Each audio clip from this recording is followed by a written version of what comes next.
لو جيت قلت لك إن في مسلم فضل طول حياته ماسك في إيده تذكرة دخول النار، هتقول عليها مش منطقي صح؟ ده حرفيا اللي الناس بتعمله بالشيء ده. تخيل تصحى من النوم بدل ما تقول الحمد لله الذي أحيانا بعد ما أماتنا وإليه النشور، لأ أنت تصحى أول حاجة تعملها تمسك التليفون تشوف ريلز تقعد تتصفح ساعة واتنين وتنسى أهم حاجة تبدأ بيها يومك. بسم الله. السؤال الكبير هنا بقى، هل ممكن السوشيال ميديا تكون سبب كبير لبعدك عن ربنا وضياع آخرتك؟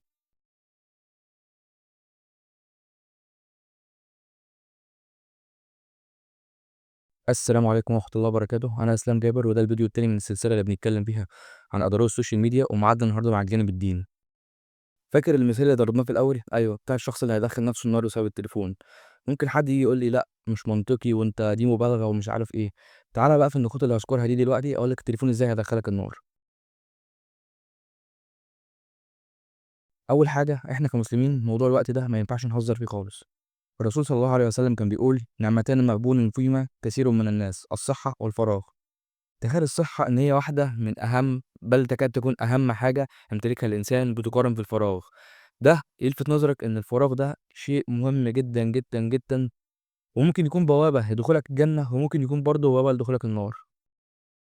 وده بقى اللي بتعمله السوشيال ميديا، اللي بتعمله السوشيال ميديا إن هي بتقضي لك على وقت فراغك، الوقت اللي المفروض أنت تستغله في حاجة مهمة، عبادة، صلاة، مذاكرة، لأ أنت بتضيّعه في اللاشيء حرفيًا، بتضيّع 6 أو 7 ساعات من يومك في اللاشيء، كل اللي أنت بتعمله إنك قاعد تسكرول على اليوتيوب أو على الفيس أو على أي منصة من منصات التواصل الاجتماعي. تخيل بقى إن ال6 أو ال7 ساعات اللي بنقضّيهم يوميًا، اللي كلنا بنقضّيهم يوميًا على السوشيال ميديا، لو استغليناهم في حاجة معيّنة، لو استغليناهم في عبادة مثلًا، لو استغليناهم في حفظ القرآن، لو استغليناهم في المذاكرة، تخيل أنت بقى مستواك في الوقت ده هيبقى عامل إزاي. السوشيال ميديا بتاكل ساعات يومك، بل إن هي بتخلّي اليوم يعدّي، كل اليوم يعدّي وتيجي في آخر اليوم تلاقي نفسك ما أنجزتش أي حاجة، بل إن هي ممكن تكون سبب من أسباب غفلتك عن ذكر ربنا. تاني حاجة بتعملها السوشيال ميديا وهي الانشغال عن الطاعات. كام مرة فوّتنا صلاة عشان بنتفرّج على مثلًا على reels أو فيديو أو بنتفرّج على أي حاجة على فيلم مثلًا، كام مرة فوّتنا صلاة عشان قاعدين في chat مع حد. الصلاة اللي هي عماد الدين، اللي الرسول صلى الله عليه وسلم كان بيقول: "العهد الذي بيننا وبينهم الصلاة، فمن تركها فقد كفر." الكفر ده في جزء من العلماء قال عليك إن أنت بتبقى كافر كفر بَيِّن، وفي جزء تاني قال إن أنت بتبقى فاسق. تخيّل بقى إن أنت هتبقى يا كافر يا فاسق، ده كلّه بسبب التليفون. غير كده إن السوشيال ميديا بتتقِّل على قلبك عمل الطاعات، يعني أنت الطاعة أو الصلاة أو القرآن بيتقل على قلبك، حتى لو أنت عايز كده بس بيبقى تقيل على قلبك. الدكتور بيومي السجران في مقدمة كتاب المجريات كان بيذكر بعض القصص لطلبة العلم اللي السوشيال ميديا دمّرتهم، دمّرت مشوارهم التعليمي خلّته في الأرض. من ضمن القصص اللي ذكرها الدكتور بيومي السجران كان بيذكر قصة لطالب علم بيقول إن هو جاب كتاب ونوى إن هو يقرأ جزء كبير منه، يعني كتاب من ضمن البرنامج التعليمي بتاعه، ونوى إن هو يقرأ جزء كبير جدًا منه، فقبل ما ينغمس في القراءة قال لك ما أخش أشوف السوشيال ميديا بتقول إيه، فضل من برنامج لبرنامج ومن صفحة لصفحة ومن comment للايك لshare ما فاقش غير والأذان بيأذن. بيذكر الدكتور بيومي السكران إن الطالب كان مذهول جدًا لأنه كان نوى إن هو يقطع جزء كبير جدًا، جدًا من الكتاب ده، وما انتبهش غير والأذان بيأذن. وذكر قصص تانية لبعض طلبة العلم اللي وصلت بيهم لمرحلة إن هم يأجلوا رسالتهم البحثية سواء ماجستير أو دكتوراه. تخيل إن ناس على قدر كبير من العلم وقعوا في حاجة زي السوشيال ميديا دي لدرجة إن يوصل بيهم لمرحلة إن هم يأجلوا رسالتهم البحثية. أنت متخيل الموضوع وصل لإيه؟ تالت حاجة بتعملها السوشيال ميديا هي إن الإنسان بيتساهل في النظر والاستماع للمحرمات، أو بمعنى أصح بيدمن النظر للمحرمات. السوشيال ميديا بتكسر حاجز الحياء اللي بينك وبين المحرمات، يعني الشيء اللي بقى غريب النهارده يوميًا عقلك بيشوفه وقلبك بيتعود عليه، اللي بقى غريب ومستفز النهارده بكرة مش هيبقى غريب ومستفز، بل بالعكس ممكن تكون بتتفاعل معاه كمان، وده ممكن يفتح عليك بوابة كبيرة جدًا، جدًا من الشهوات اللي أنت في غنى عنها. وأول حاجة هي الأغاني، الأغاني اللي أنت ما بتتحكمش في ظهورها، إن أنت بتدخل مثلًا على أي منصة من اللي فيها reels اللي بتلاقيه قدامك بتتفرج عليه، ما بتتحكمش في اللي بيظهر لك. غير كده إن أنت مثلًا النهارده سمعت أغنية لأ كنت رافض إن أنت تسمعها، تاني يوم شُفتها تاني، تالت يوم شُفتها، تالت، رابع، خامس، لحد ما بقيت أنت ممكن أنت اللي تخش تدوّر على الأغنية دي كمان. والأغاني بقى من الحاجات اللي بتتقِّل عليك الاستماع وقراءة القرآن. الرسول صلى الله عليه وسلم كان بيقول: يأتي على أمتي أقواما يستحلون الحر والحرير والخمر والمعازف. غير كده بوابة الشهوات اللي بتتفتح في وشك بسبب إنك ما بتبقاش قادر تغض بصرك، زي ما ذكرنا أنت ما بتتحكمش في الشيء اللي بيظهر لك، أنت اللي بيشوف اللي بيجي قدامك بتتفرج عليه، وده اللي ممكن يفتح عليك بوابة من بوابات الشهوات اللي بتدمرك. حرفيا المعصية بقت بضغطة زرار.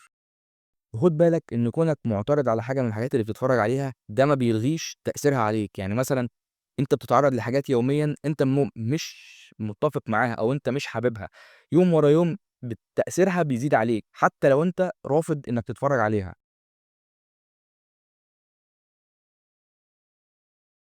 رابع حاجة بتعملها السوشيال ميديا وهي إن خشوعك في الصلاة بيقل. ده لأن دماغك مش قادر يعالج كمية الأحداث اللي بيتعرض لها يوميا، من فرح لعزا لوفاة، لميلاد جديد، حاجات كتيرة أنت دماغك بتتعرّض لها يوميًا. زمان ما كنتش بتتعرّض للحاجات دي في اليوم، أو أساسًا من 20، 30 سنة ما كنتش بتتعرّض لكمية الأحداث دي يوميًا، إنما أنت دلوقتي كل يوم في أكتر من 100 حدث بتتعرّض له على السوشيال ميديا، أنت ما بتبقاش أصلًا الناس أنت ما بتبقاش تعرفها وبتعرف إن هي توفّت، يعني حاجات كتيرة أنت بتتعرّض لها غير زمان، وده بدوره بيضعف خشوعك في الصلاة بسبب إن الدماغ مش قادر يتكيّف مع كمية الأحداث اللي حصلت النهارده. غير كده تدخل في الصلاة، الموبايل يرن، ييجي لك إشعار، تبقى أنت واقف بتصلّي ودماغك في مين اللي بعت لي الإشعار، مين اللي بعت لي الرسالة دي، بل أنت ممكن توصل بيك المرحلة إن أنت تأجّل صلاة بسبب إنك بتتفرج على فيديو أو مثلًا في chat مع حد.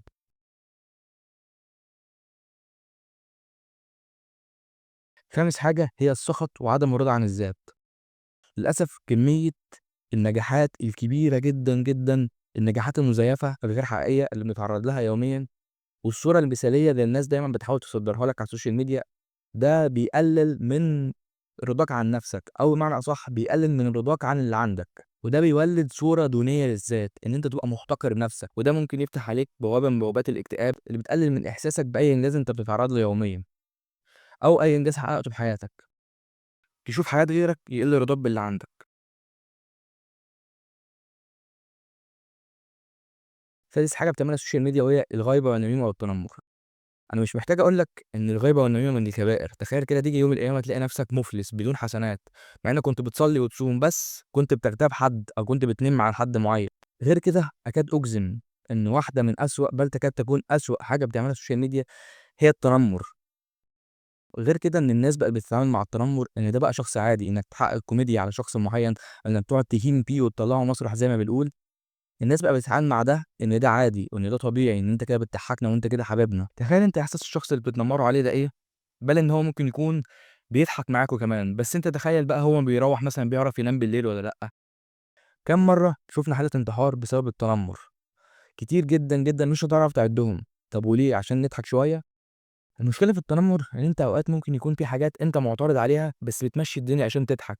الرسول صلى الله عليه وسلم كان بيقول: "إياكم وكثرة الضحك فإنها تميت القلب." تخيل بقى أنت تكون بتضحك كتير وبتضحك على شخص معيّن بقى، يعني أنت عملت ذنبين مع بعض.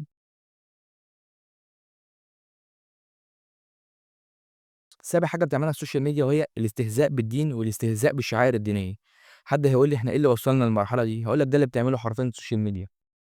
مؤخرًا انتشر صفحات كتيرة جدًا، جدًا، جدًا، كل محتواها إن هي بتستهزئ بالدين وبتستهزئ بالشعائر الدينية، كل محتواها هو عمل memes وكوميكسات على الدين فقط. أنت متخيل المرحلة وصلت لإيه؟ غير كده إن مجرد رؤيتك للمنشورات دي حتى لو أنت معترض، مش حتى أنت كده، كده بتبقى معترض عليها، بس مرّة على مرّة أنت قلبك بيتعوّد وعقلك ودماغك بتتكيّف على اللي أنت بتتعرّض له، وده اللي بيقلل عندك تعظيم من شعائر الدين وتعظيم من العلماء وتعظيم من العلم عامةً.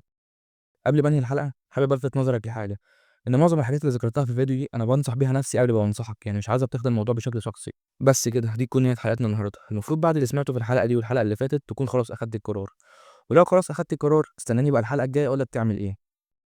وما تنساش لو استفدت من الفيديو ده تعمل لايك وسبسكرايب وتبعت الفيديو لأصحابك عشان يستفادوا، وما تنساش تدعي الوالدي بالرحمة. سلام عليكم.